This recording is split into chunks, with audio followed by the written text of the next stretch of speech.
Hi, this is Survey of the Nonprofit Sector, Lecture 11, A Political Theory of Philanthropy.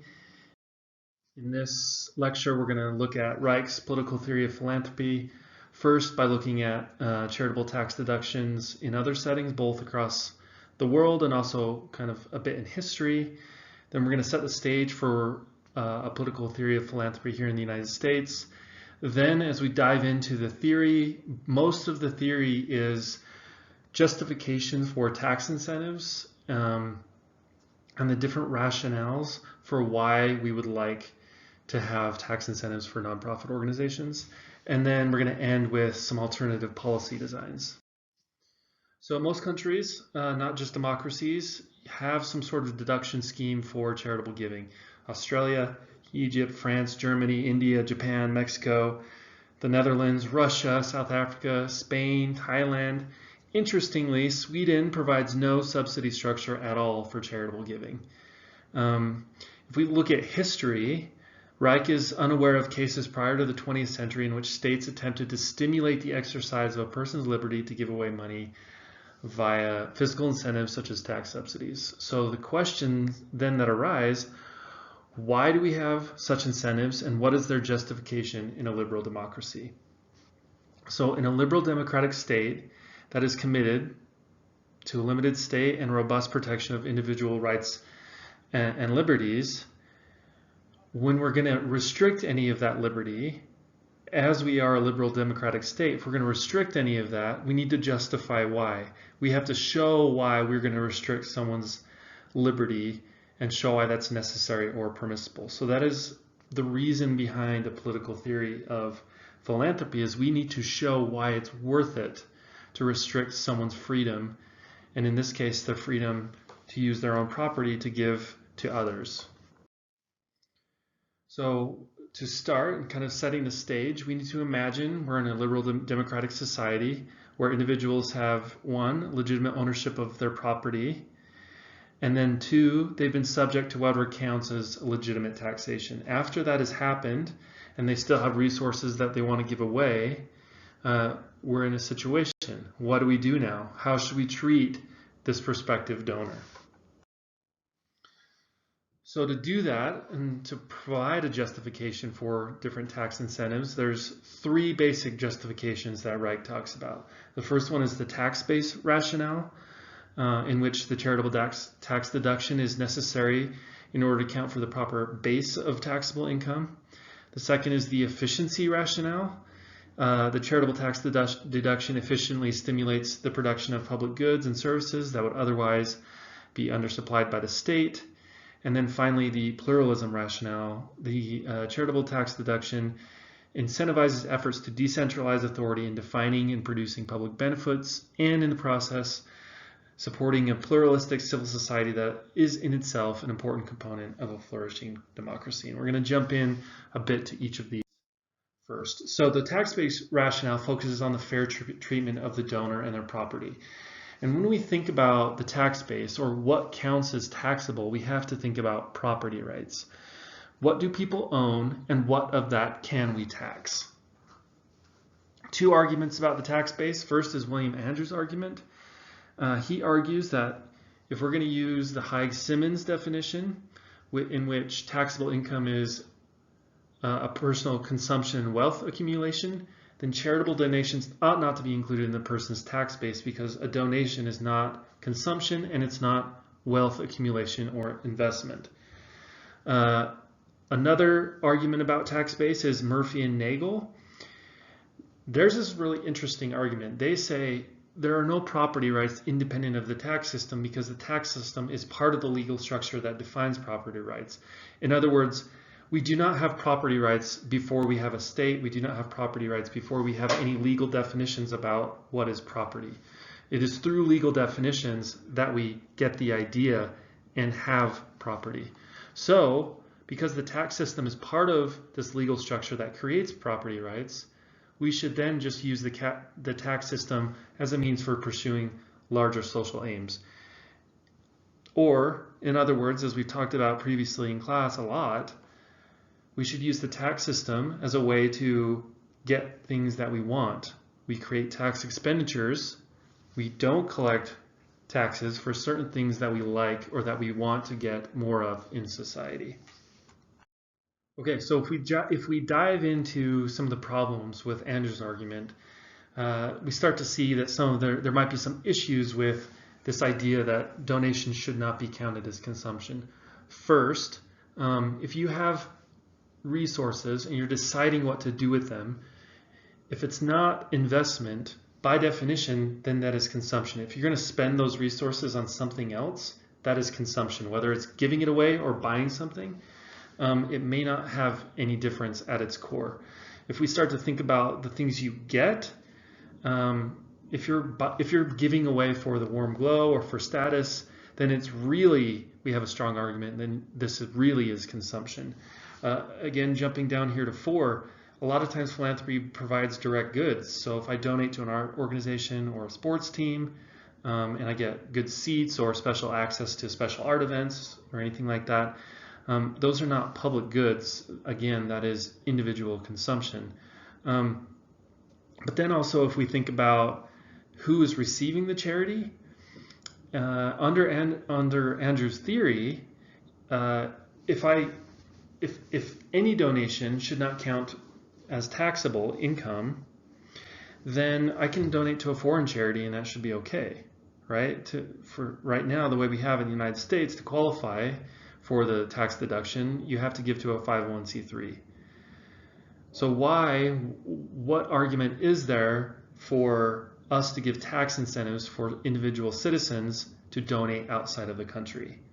Now, unless we have some sort of foreign relations goal related to this, there might be an argument there.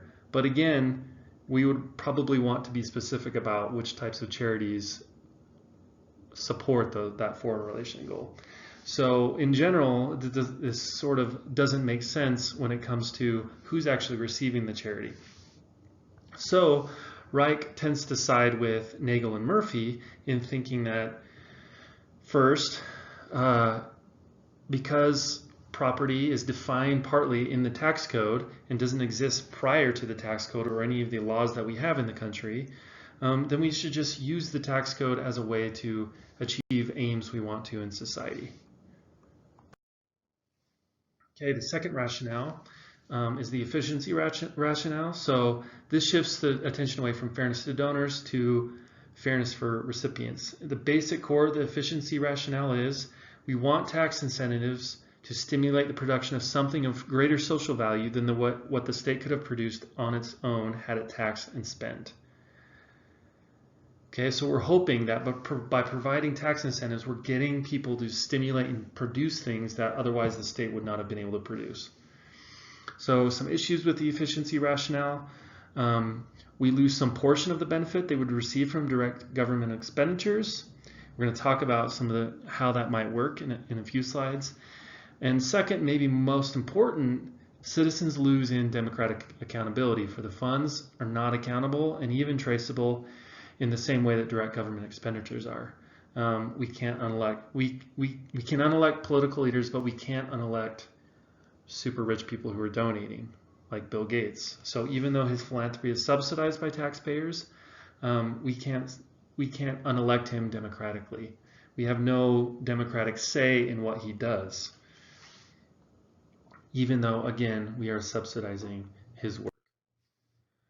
A key component here is treasury efficiency. So the question is, does the subsidy shake out more in donations than it costs in federal tax revenue? And if so, the subsidy is treasury efficient. So analysis of the tax deduction shows that it actually is indeed treasury efficient, but less than what was originally thought. And then if we dig deeper, we see that some kinds of donations are not treasury efficient. They're actually treasury inefficient, such as contributions to religious congregations. The state would probably get more money if we taxed and did not provide that tax benefit for donations to church organizations. But then we have some questions. Even if the charitable tax deduction is treasury efficient, the next question is it even producing goods that we want or that are socially desirable? If you start to look, some of the social goods provided by the charities are of no value, maybe at all, and maybe just to certain people. So for example, if I'm an atheist, I am subsidizing the work of churches, which I may not agree with, and that does not help me. By contrast, if I'm a Catholic or any other religious person who may be against abortion, I am supporting Planned Parenthood and its support of abortion rights. So, and again, like we talked about, I can't vote them out. I have no democratic means for dealing with organizations that I disagree with. And then also, like we said, a lot of these organizations may not be doing anything, and it's very easy to become a 501c3.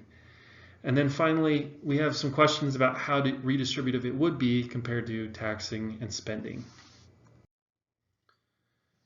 The second question about efficiency is whether it supports pluralism, and this will lead us into the third rationale.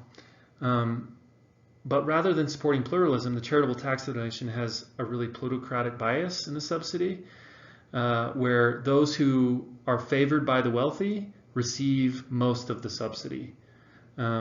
This isn't the case if wealthy people produce goods that are public goods, in other words, something that can't be prevented from enjoying, and that if one person consumes it, it doesn't reduce it for me. So if we take, for example, national defense. No one can prevent me from enjoying national defense, and by someone consuming national defense, it doesn't take it away for other people. But if people aren't if wealthy people aren't donating to things that are pure public goods, then it doesn't go to all of us. And that is what we tend to see. Most of public charities don't produce pure public goods.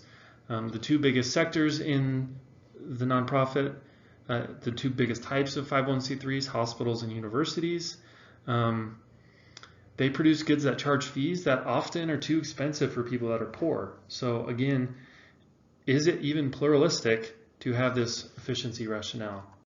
So let's dive more into pluralism. So the pluralism rationale. We justify this charitable tax deduction for its role in stimulating or amplifying the voice of citizens in the production of a diverse, decentralized, and pluralistic associational sector, which is in and of itself normatively desirable because it is considered to be a bedrock of a flourishing liberal democracy. You'll note we talked about earlier in earlier lectures, if we look empirically around the world, authoritarian regimes do not have flourishing civil society sectors.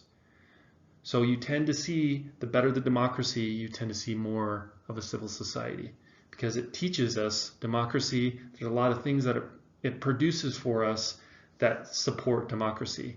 So in a way, the public good or the societal benefit we're looking for is civil society itself. It may not be any of the specific things that a nonprofit or one or another nonprofit is doing. It's the idea that we have a civil society at all. So this is still a subsidy theory, but there's no necessary demand that the subsidy be treasury efficient. We don't care if the treasury would have gotten more had they not taxed, because what we're buying effectively is civil society, right? There's a price for this, and maybe it's these tax incentives. So it might be justifiable for the state to forego tax revenue for the sake of fostering citizen voice and sustaining a pluralistic society. But then we have some issues or some questions. Do we really need this subsidy to produce a vibrant civil society? If you look back, when Tocqueville was studying and did his famous studies of the United States back in the 1700s, there was no charitable tax deduction, and yet we had a thriving civil society. So do we need this subsidy to create a civil society? Another big question is the rise of nonprofit organizations, and specifically professional nonprofit organizations. As that has increased in society, we have also seen a decline in civic engagement and associational life. A lot of this is coming from the research of Robert Putnam, who looked at civic engagement, how much people are actually engaging in these voluntary associations, and he noticed over the last 40, 50, 60 years, people are less engaged civically. They're less likely to be participating in these types of associations. And this is interesting because this coincides with the rise of a lot of nonprofit organizations. So then we have to ask the question, does the rise of professional nonprofit organizations have something to do with the reason why we're not engaged anymore?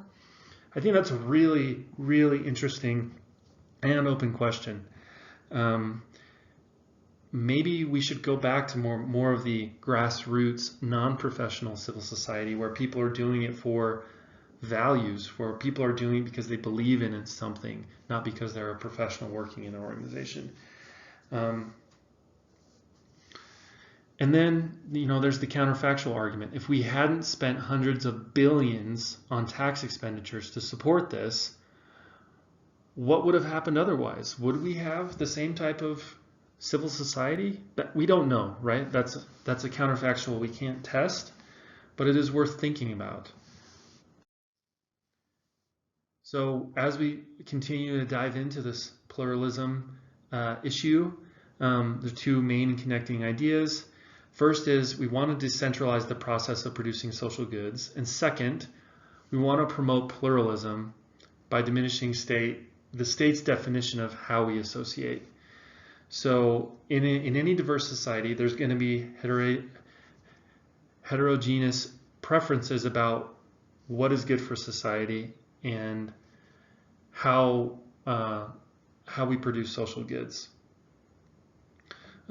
Tax incentives stimulate all citizens to cast their preferences in the form of dollars about their favorite social good. We talked about previously, this supports political minorities because if you can't get your idea about what's good for society in through the democracy, you can do it through civil society.